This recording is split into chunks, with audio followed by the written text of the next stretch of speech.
भारत तिब्बत समन्वय संघ के सभी कार्यकर्ताओं को, आदरणीय राजू जी को, जिनके आंगन में हम हैं, विद्या जी, और हमारे राष्ट्रीय स्वयंसेवक संघ के संघ चालक जी, आदरणीय पंडित जी, आप सब लोग कार्यकर्ता, ये संघ के संस्कारों में है कि हम सेतु बने, संस्कृतियों का सम्मिलन हो और एक समभाव समरसता का वातावरण बने। और वो मानसरोवर जहाँ जाकर हम अनुभव करते हैं कि जीवन में एक बार तो ज़रूर कैलाश की यात्रा होनी चाहिए। हम लोग अक्सर जब ये कहते हैं ना अखंड भारत की जय, तो लोग हमसे पूछते हैं ये क्या चक्कर है, अखंड भारत का क्या अर्थ है। निश्चित रूप से अगर हमारे राष्ट्रगान में पंजाब, सिंध, गुजरात है ना, उसके बिना तो हमारा राष्ट्र अधूरा है ना। हिंगलाज देवी उधर है, तक्षशिला उधर है, मानसरोवर उधर है, और हमारा संकल्प सिद्ध हो सकता है। और ये हमने राम जन्मभूमि के आंदोलन में देख लिया कि अगर हम कोई सत संकल्प करते हैं और सभी संगठित होकर उस काम में लग जाते हैं तो सिद्धि आपके दरवाजे पर आ जाती है। लेकिन अगर संकल्पों में कुछ विकल्प हम खुद ही खड़े कर लें, फिर सफलता में संदेह पैदा हो जाता है।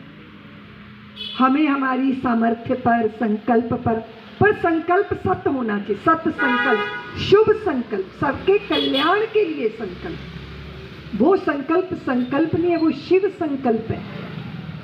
और हिंदू समाज को अपना खोया गौरव प्राप्त करना, खंड खंड हो चुके विचारों को भी अखंड करना, और अपनी भूमि, अपना जितना उत्तरदायित्व है उसके लिए आप सब प्रतिबद्ध हैं। मुझे सुनकर बहुत खुशी हुई।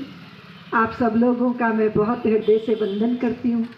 मेरी प्रतीक्षा की, इंतज़ार किया, और इतने फूल, और आप तो अधीर थे मेरे सिर पे ही फूल डालने के लिए। तो मैं कह रही थी फिर कंघी भी आके तुम ही करना मेरे बालों में। जब प्रेम का अतिरेक होता है ना, तो ऐसा ही दृश्य होता है मेरे बालों में। जब प्रेम का अतिरेक होता है ना, तो ऐसा ही दृश्य होता है। मैं कल एक सभा में थी, इतनी चुप्पी थी वहाँ, मेरा दम घुटने लगा वहाँ, क्योंकि वो बड़ा नगर था, दिल्ली जैसा शहर।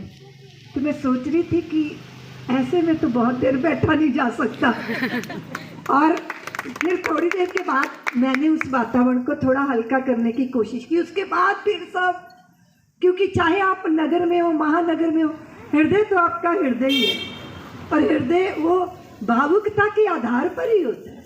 और हम भारतीयों का, मुझे बहुत बार लोग कहते हैं दीदी वहाँ बड़ा जरा भी अनुशासन नहीं है, सब तोड़ देते हैं लाइन, नहीं ऐसा करते हैं वैसे। मैंने कहा यही भारत है, और जहाँ लाशों की तरह लाइनों में लोग खड़े हों, चेहरों पे कोई भाव ही ना हो, तो हम समझ जाते हैं तो विदेश की धरती है। भारत की धरती जहाँ इतनी व्याकुलता अपने ठाकुर जी के दर्शन के लिए हो जाती है, मालूम है कि होंगे दर्शन, फिर भी चटपटी लग जाती है प्राणों को कि बस हो जाए। इसको ये प्रेम का अतिरेक है। और प्रेम का अतिरेक जब अपने बंध तोड़ता है तो ऐसा ही दर्शन होता है। छिन छिन ऐसा लगे कि कोई बिना रंग के खेले होली, छिन छिन ऐसा लगे कि कोई बिना रंग के खेले होली। यूं मदमाए प्राण के जैसे नई बहू की चंदन डोली। जेठ लगे सावन मन भावन, और दोपहरी सांझ बसंती। ऐसा मौसम फिरा के धूल का ढेला एक रतन लगता है। तुम्हें देख क्या लिया कि कोई सूरत लगती नहीं पराई। तुमने क्या छू लिया कि महाकाव्य बन गई गीली चौपाई। कौन करे अब मठ में पूजा, कौन घुमाए हाथ सुमिरनी। कौन करे अब मठ में पूजा, कौन घुमाए हाथ सुमिरनी।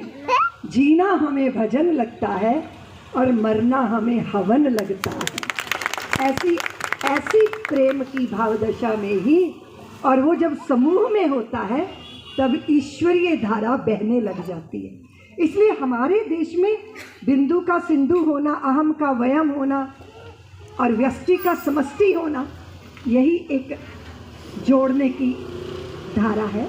और आज जो पीछे बैनर लगा है उसके पीछे भी यही तत्व काम कर रहा है कि खंड खंड होकर बात बनती नहीं है, बूंद को सिंधु होना ही होगा और अपने अंदर के द्वंद्वों को ही परमानंद बनाना ही